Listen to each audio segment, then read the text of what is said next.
اعوذ باللہ من الشیطان الرجیم بسم اللہ الرحمن الرحیم۔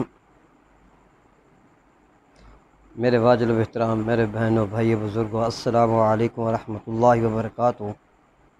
الحمدللہ 25واں روزہ مکمل ہو گیا اور الحمدللہ آج 26واں روزہ شروع ہو گیا ہے، اور اللہ تعالیٰ سے یہی دعا ہے کہ یا اللہ پاک ان روزوں میں ہم سب کی عبادت کو قبول فرما۔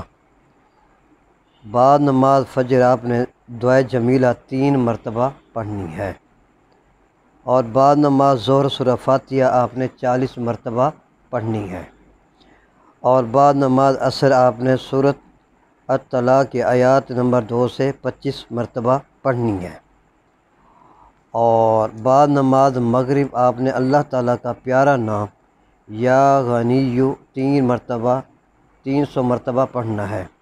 بعد نماز عشاء آپ نے سورہ فاتحہ 40 مرتبہ پڑھنی ہے، اور اس کے بعد آپ نے دعائے نجات پڑھنی ہے 25 مرتبہ، اور فائدہ اس دعا کو پڑھنے سے لکھی ہوئی تقدیر بھی بدلی جاتی ہے، اور برے حالات کو اللہ تعالیٰ اچھے کے ساتھ بدل لیتے ہیں انشاءاللہ۔ اور اس کے بعد آپ نے چوتھی شب یعنی قدر یعنی 27ویں شب کی عبادت، یعنی کہ آپ نے شب قدر کو 2 رکعت نماز 3 سلام سے پڑھنی ہے۔ ہر رکعت میں سورہ فاتحہ کے بعد سورۃ القدر 1 مرتبہ اور سورۃ اخلاص 7 مرتبہ پڑھنی ہے۔ بعد السلام 80 مرتبہ استغفار پڑھنا ہے۔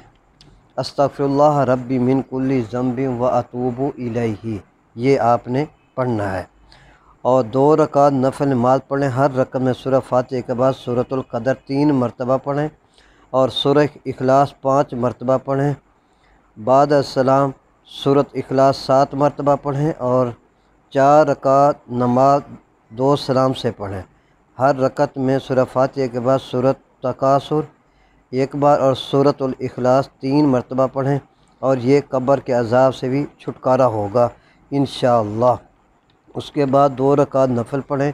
ہر رکعت میں سورہ فاتحہ کے بعد سورۃ اخلاص 7 مرتبہ پڑھیں، اور بعد السلام یعنی 80 مرتبہ استغفار پڑھیں، اور انشاءاللہ تعالی مصلی سے نہ اٹھیں گے، اور اللہ پاک آپ کے اور آپ کے والدین کے تمام گناہوں کو معاف فرما دیں گے۔ اور توجہ، یعنی کہ اللہ تعالی یعنی کہ ہمیں وہ نصیب فرمائیں گے۔ نمبر 2، اور 2 رکعت نفل نماز پڑھیں۔ ہر رکعت میں بعد ازاں سورہ فاتحہ کے بعد سورۃ علم نشرہ 1 بار اور سورۃ اخلاص 3 مرتبہ پڑھیں۔ بعد السلام 11 مرتبہ سورۃ القدر پڑھیں، اور اس کے بعد آپ نے پڑھنے یعنی کہ 4 رکعت نفل پڑھیں۔ ہر رکعت کے بعد آپ سورہ فاتحہ سورۃ القدر 3 مرتبہ اور سورہ اخلاص 11 مرتبہ، اور بعد السلام سجدے میں سر رکھ کر 11 مرتبہ کلمات تسبیحات پڑھیں، اور اس کے بعد جو دل چاہے حاجات طلب کریں، اور تسبیح یہ ہے سبحان اللہ والحمد للہ ولا الہ الا اللہ واللہ اکبر۔ آپ نے یہ پڑھنے، یہ خاص وظیفہ 27ویں شب کی ہے، اور 27ویں شب کو سورۃ ملک 7 مرتبہ پڑھنا ہے، بہت افضل ہے، اور 27ویں شب کو 7 حامین 11 مرتبہ پڑھیں، اور یہ قبر کے عذاب اور گناہوں سے بچانے کے لیے بہت افضل ہے، ٹھیک ہے۔ اور اس کے بعد آپ نے یہ پڑھنے بسم اللہ الرحمن الرحیم حامیم تنزیل الکتاب من اللہ العزیز العلیم، یہ آپ نے پڑھنے۔ پھر آپ نے پڑھنے حامیم تنزیل من الرحمن الرحیم، آپ نے یہ پڑھنے، اور اس کے بعد آپ نے پڑھنے حامیم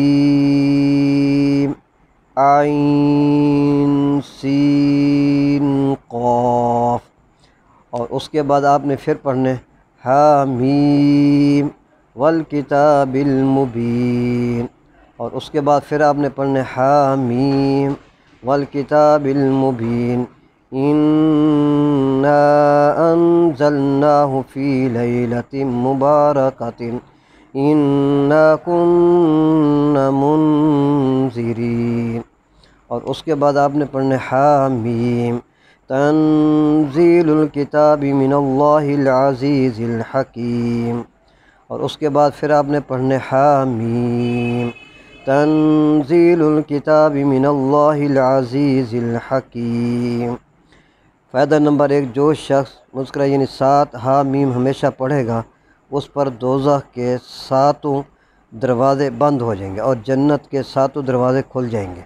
فائدہ نمبر 2، اچانک کسی مصیبت کے نازل ہو جانے پر ان 7 حامیم کو 3 مرتبہ پڑھ کر دعا کریں تو اللہ تعالیٰ اس پریشانی سے نجات عطا فرماتے ہیں انشاءاللہ۔